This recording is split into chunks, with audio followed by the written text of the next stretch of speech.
quiçá tivéssemos o hábito, a cultura da leitura mais intensa, nós, brasileiros e brasileiras, teríamos um debate intenso dessa obra do professor Gessé Souza, A Classe Média no Espelho, Sua História, Seus Sonhos e Ilusões, Sua Realidade. Assim como outras obras do professor Gessé Souza, A Ralé Brasileira, A Elite do Atraso da Escravidão à Lava Jato, obras recentes, mas também outros trabalhos, e não só do professor Gessé Souza, mas de tanta gente que se dispõe a fazer uma reflexão aguda e compreender, esforçar-se para compreender a nossa realidade. Aliás, nos primeiros capítulos dessa obra do professor Gessé, ele registra uma percepção muito elementar de que é uma busca de todo indivíduo, em qualquer lugar do mundo, compreender a sua realidade, a vida, em sua dimensão biológica, mas também em sua dimensão social, com as esferas que a ele pertençam, a economia, a política, a cultura, etc. E o fato de que não se tem a compreensão precisa e exata deste mundo que nos cerca, nos gera dificuldades, sofrimentos e muitos problemas. Então,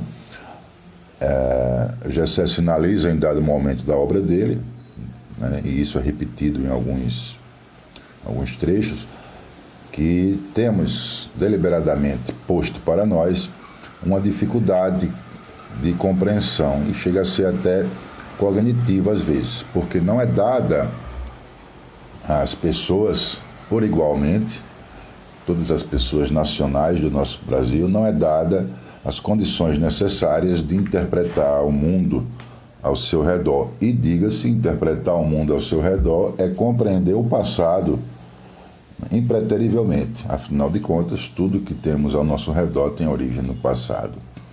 E aí é negado, né, ao povo brasileiro que isso é uma forma de dominar. Mas a classe média espremida entre os grandes interesses da elite e essa grande massa trabalhadora, né, essa classe média, ela também é manipulada em seus esforços e em seus propósitos. E esse livro, do qual eu estou apenas na metade de leitura, estou na metade do livro, dessa leitura, desse livro, ilustra, retrata, esmiuçua, né, como é que essa classe média é tão manipulada, e historicamente manipulada.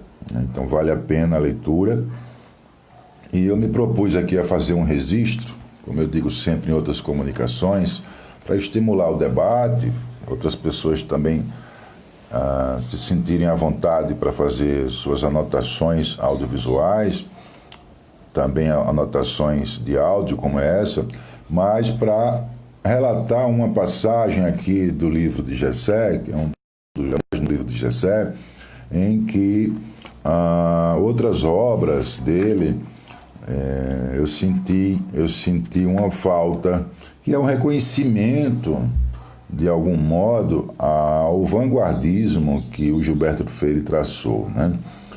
A gente abre um leque grande de debates sobre esse aspecto, mas o Gessé, ele alcança aqui o entendimento de que Gilberto Freire faz uma reflexão, digamos assim, positiva. Ele faz uma construção sociológica e teórica um tanto animadora, digamos, do povo brasileiro e do Brasil, comparado a outros teóricos que disputam a hegemonia do entendimento do mito nacional, a exemplo de Raimundo Faoro, a exemplo de Sérgio Buarque de Holanda, né? E aí, eu que sou militante de esquerda, quem me conhece sabe, Quem gosta de mim, que é companheiro de luta, a gente está junto nas lutas aí desse Brasil atual. Quem não gosta me chama de petista, de comunista. E falar de Gilberto Freire, né, onde nós temos grandes dificuldades nesse país oriundas da escravatura, é sempre muito arriscado, né? Mas eu tenho há mais de 10 anos uma observação a fazer e venho procurando construir essa observação de um modo teórico, bem estruturado cientificamente, do posicionamento ambíguo que Freire dá, né? E acho que esse conceito de ambiguidade, ele é o que mais especifica grandes biografias, né, dentro da nossa realidade brasileira, da nossa forma de ser brasileiro, né? E a gente vai encontrar traços ambíguos em muita gente que tem uma expressão e uma influência significativa na formação do pensamento brasileiro e da interpretação do pensamento brasileiro, né? O Gessé, em relação a Freire, ele compara com o que o Sérgio Buarque de Holanda constrói a partir, digamos assim, do mando, né? Do mando da elite, da grande elite brasileira, isso nos anos 30, né? E que vai ser um contraponto sim, entre Freire e Buarque de Holanda, por conta de que Freire faz uma enaltação da miscigenação como algo louvável, meritoso, digno de reconhecimento altivo, ao passo que Sérgio Buarque de Holanda constrói o mito do vira-lata.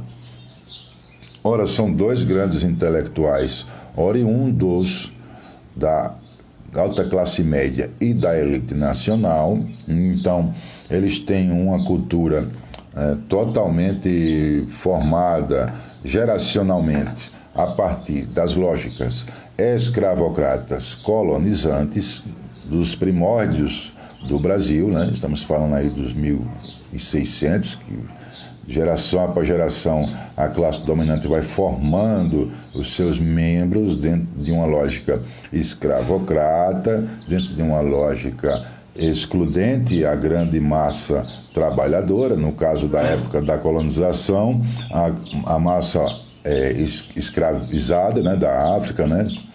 E aí Gilberto Freire e Sérgio Buarque de Holanda, eles são oriundos dessa linhagem de condição socioeconômica. No entanto, se posicionam diferenciados quanto à interpretação dessa grande massa brasileira, né? De fato, é um universo populacional muito difícil de se esmiuçar e de se traduzir, porque tem um encontro de 3 continentes, né? Não digo que por ser um encontro seria um momento de felicidade de encontro. O africano vem a pulso, o nativo ameríndio é expulso e morto de suas posses, e o europeu vem colonizando com muita violência, mas é um encontro, não deixa de ser. E passado o impacto inicial de formação e estruturação, de sedimentação, cria-se uma nova forma de ser nacional, né, que somos nós brasileiros, que a gente ainda está a interpretar. Mas Freire vai por um lado e o Buarque de Holanda vai por outro. O Buarque de Holanda constrói um entendimento de que somos inferiores justamente por conta da miscigenação.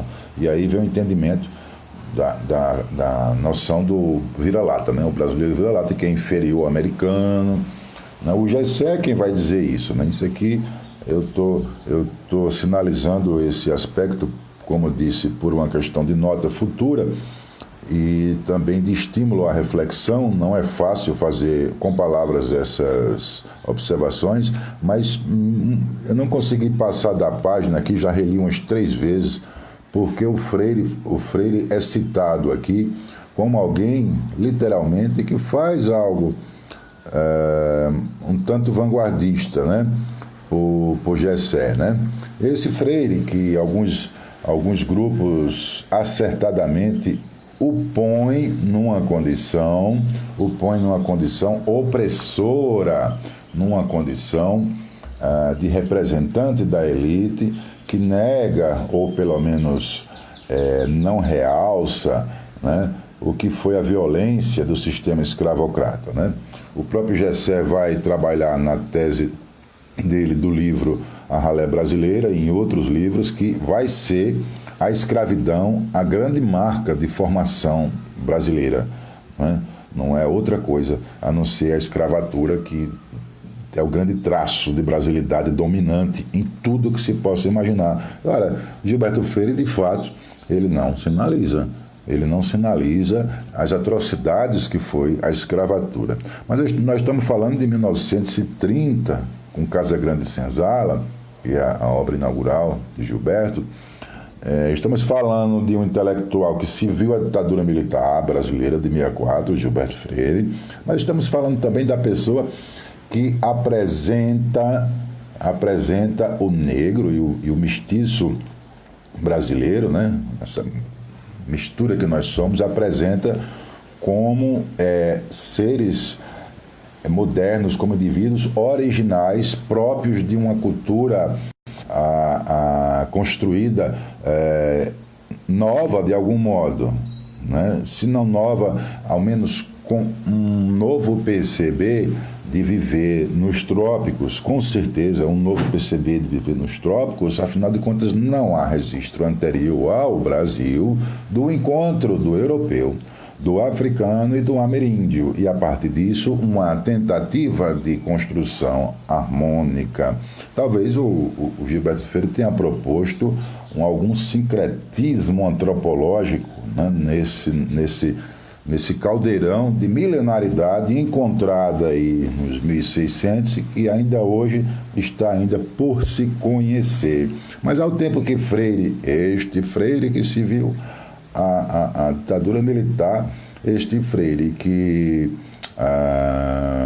nega ou oculta as dores da escravidão, ele vai ser um grande intelectual que faz um contraponto às ideias que a Europa estava dominada de arianismo, de nazismo, né? Há um nazismo terrível na Europa, onde a negritude ela é vista como raça inferior, né? E aqui se cria estruturas, se cria condições, ao menos simbolicamente, que é um dos grandes campos que o Gessé interpreta, né? Simbolismo dos elementos simbólicos, né? Do que ele chama de mito nacional, ao menos condições e estruturas para que construímos, né, juntos referências simbólicas, né? Nós estamos falando do frevo, nós estamos falando do samba, nós estamos falando de estéticas próprias,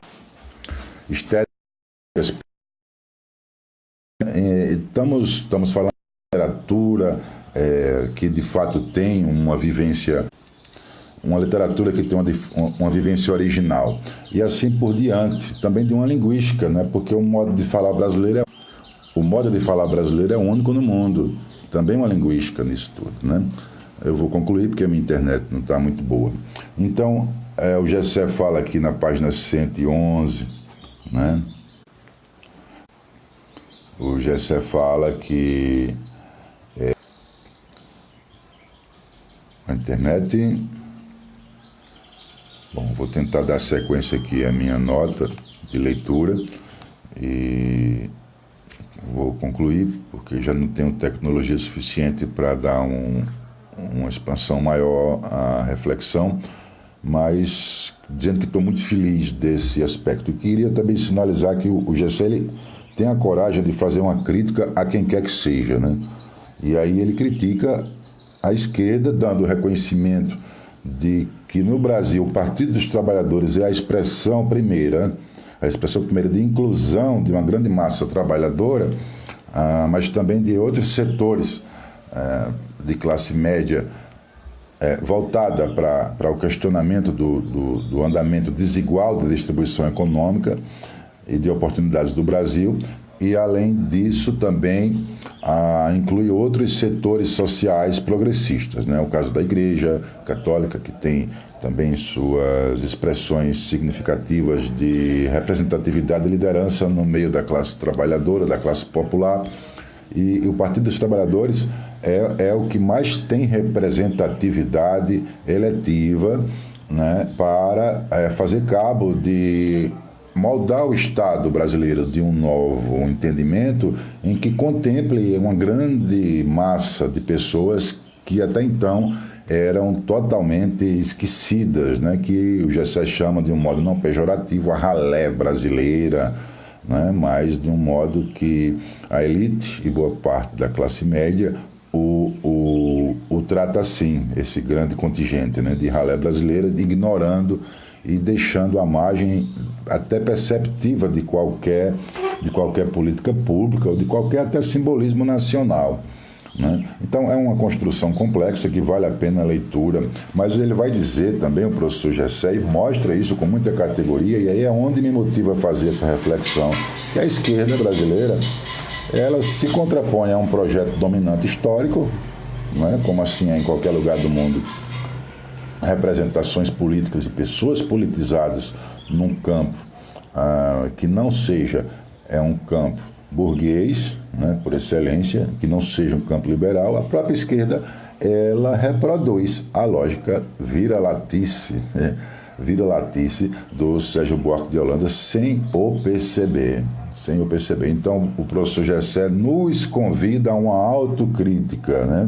Uma autocrítica. Aí, num livro anterior dele que eu li, eu fiquei muito triste, porque ele não tinha considerado, ou pelo menos foi a interpretação que eu tive, ele não tinha considerado essa ambiguidade presente em Gilberto Freire, né?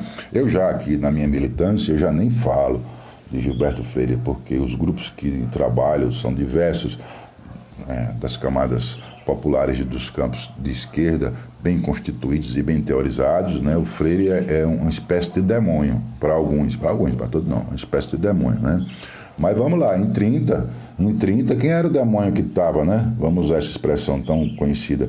Quem era o demônio que estava agindo na Europa e que sai do estádio olímpico de Munique para não dar a medalha de vencedor ao corredor maratonista porque ele era negro? Quem é, né? E no mesmo período, no mesmo ano, no mesmo período, nos mesmos anos, Casagrande Senzala estava pondo em pé de igualdade e influência na formação brasileira a negritude e o europeu, né? Tanto o europeu quanto o africano, o Gilberto Freire põe como parte constitutiva em igualdade, assim como o ameríndio, em igualdade na construção da brasilidade.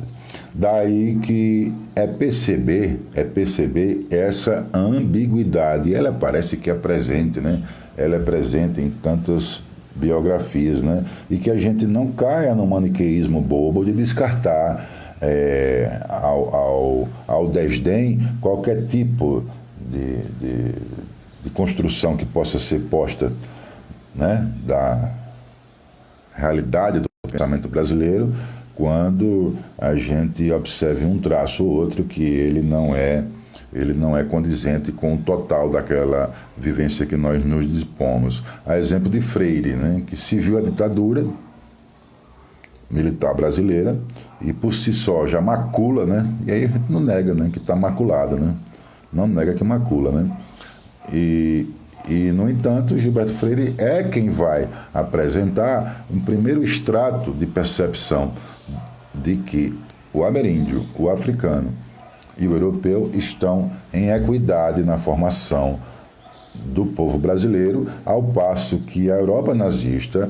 ela atribuía um entendimento ariano, né, de que a raça branca é superior, e diga-se de passagem, né, da Europa para cá são 5 horas de voo, e a época de navio, com navios modernos, nem tanto tempo, né? Daí que temos o pensamento também aqui incutido no Brasil do arianismo e que ainda hoje nos deixa sequelas, né? Que a gente luta para superar. Então tá aí, posta a sugestão de a gente refletir em ambiguidade. Ambiguidade dentro da brasilidade. É um traço que nos põe numa situação, digamos assim, mais confortável, não resoluta, mas mais confortável. Não é um comodismo, nem uma covardia. É um conforto porque a gente vai reconhecer algum êxito, né, ao lado de algum descalabro. É isso que se estabelece, parece, de traço significativo, além de tantos traços significativos. Esse é mais um traço da ambiguidade. Ora, quem em profunda crítica não possa pôr ambiguidade ao ex-presidente Luiz Inácio Lula da Silva, como que uma pessoa que representa uma culminância de 30 anos, ao menos, de luta, de presença no poder, ele simplesmente não faz nenhum contraponto e nenhuma revisão do sistema de mídia oligopólico brasileiro. Ao contrário, vai trabalhar em parceria e deixa esse sistema de mídia agir como sempre agiu. Não é? Isso é uma ambiguidade, né? É uma ambiguidade. Quem propõe fazer um entendimento reconfigurado do universo do curso superior, revoluciona com o combate à fome e tira o Brasil do mapa da fome, revoluciona com a soberania nacional, com a expressão da diplomacia no Brasil, revoluciona com a água no semiárido nordestino, revoluciona com a escuta da sociedade, com as centenas de conferências ocorridas em âmbitos municipal, estadual e federal, revoluciona com leis muito intensas em que a corrupção de Estado e de patrimônio, né? A corrupção privada ela é vista com mais apuro, né? E mais investe nas Forças Armadas, mais investe na Polícia Federal, cria uma estrutura ampla no Judiciário e assim por diante, e deixa a mídia sem mexer um tris. Não mexeu no oligopólio de mídia, que é o pior oligopólio de mídia do planeta, é o brasileiro. Como é que é o nome disso? Ambiguidade. Não é? Não sei porquê, a gente cai diante do maniqueísmo de dizer não presta e pronto, porque não fez isso, não presta. Então tá aí, tá posta a sugestão. Agora sou obrigado também a dizer aqui, por força da narrativa do professor Gessé, que ele lida com o entendimento do racismo cultural, não é? E ele põe Gilberto Freire numa situação que até o momento, no que eu posso perceber, cabe a Gilberto Freire essa situação de contribuir para uma dominação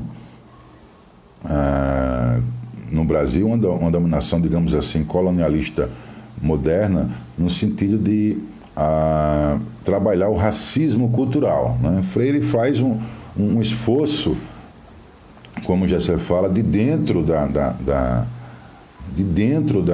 esfera do racismo cultural para amenizar esse impacto que ele é decidido, né, de grandes nações e grandes conglomerados econômicos em estabelecer uma inferioridade de povo, de cultura, de pensamento a nós brasileiros e brasileiras, a fim de que se promova a dominação, ou seja, e essa dominação ela vai trazer extração de recursos e de forças laborativas, né? Então, o racismo cultural é um modo de racismo contemporâneo que ele simplesmente é uma nova roupagem do racismo fenotípico anterior. Então, tá aí, tá feitas as notas aí. Duvido mesmo que alguém tenha chegado até aqui, mas eu depois vou ver isso no futuro. Espero que breve para fazer minhas anotações. E se alguém chegou até aqui, cumprimentos. Caso o professor Gessé alcance esse áudio, professor Gessé, boa sorte aí nesse desafio aí de botar de ponta cabeça a sociologia brasileira, né? No entanto, é muito comovente viu? A posição científica, gente, do professor Gessé, né? Porque a ciência por si ela lhe traz a verdade, né? Você se propõe a pesquisa, o objeto, e a ciência vai lhe trazer a verdade, né? Enquanto que se a gente tem uma intenção deliberada de preconceito e de dominação, a gente já tem um fim determinado, não há fato científico que apresente e a gente vai negá-lo, vai cegar aquele fato científico para construir uma pseudotese, que já se fala do pessoal lá de Raimundo Faoro, do FHC e de a Santíssima Trindade, assim ele chama, no modelo um tanto irônico, e o outro lá, o Buarque de Holanda, né, que simplesmente eles provavelmente viram que a tese deles era falha, era mentirosa, era uma lorota, mas eles ignoraram os fatos científicos. O professor Gessé se mostra um cientista de grande capacidade de observar os fatos e aceitá-los, por mais sofrível que seja, né? Muito bem. Então, cumprimentos aí para vocês aí. Cadê o áudio de vocês? Comprido e misturado, feito meio cheio de assuntos que começam um e não terminam, né? Pode ser um áudio curto também. Vamos lá, vamos debater, vamos refletir ciência, né? Quiçá o nosso povo tivesse a leitura como um hábito constante, né? E eu, para não dar uma de vira-lata, não vamos comparar com país nenhum. Basta dizer isso. Quiçá tivéssemos mais leitura, né? Que é um livro magnífico, viu, gente? Uma escrita muito boa, direta. Qualquer pessoa de segundo grau alcança esse conteúdo do professor Gessé, que é do nível PhD, né? E ele faz questão de fazer esse esforço de colocar uma linguagem coloquial, sem perder a densidade de sua tese, né? Muito bem, tchau.